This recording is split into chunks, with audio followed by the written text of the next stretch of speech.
Hey, everybody out there in Facebook land, it's Dr. Nate checking in from Raiders Spinal Health Center in Vernon Hills, Illinois.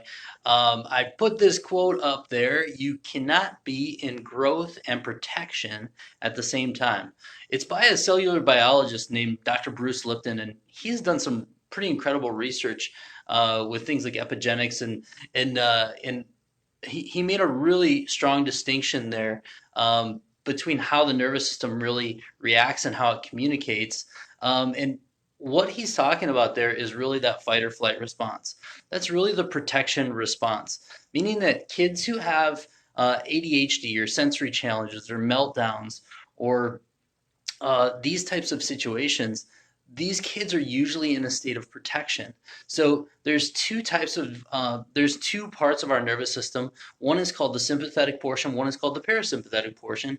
And when we have sympathetic overload, or what we call fight or flight, that's when we're in protection mode. So when you're in that mode, these kids are going to experience things like, they're going to be real sensitive to being around large groups of people. They might be sensitive to fireworks or loud noises or things to just really overload them because they're in protection mode.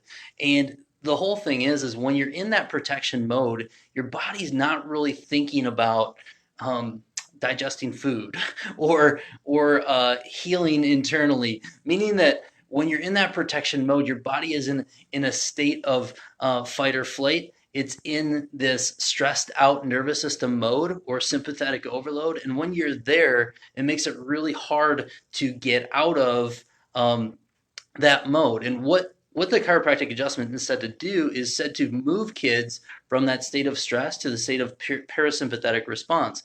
And what that is the calming side of the nervous system. That's the side that does resting, digesting, immune response. All that happens on that side. And what we find is that when kids have a well-balanced nervous system, they're more on the parasympathetic side of the nervous system, which allows their behavior to calm down. So if you know anybody who suffers with ADHD or suffers with anxiety or has constant meltdowns, there's a reason for that. And a lot of times these kids' nervous system has never been assessed. So that's really my job as a chiropractor, is to assess the nervous system, make sure it's communicating or regulating to its best ability, and then we can really see some big changes in these kids. Pretty cool to watch it happen too. So if you guys like this video, please like it, please share it with other people, because a lot of people don't know the correlation. So let them know. Thanks a lot. Have a great one.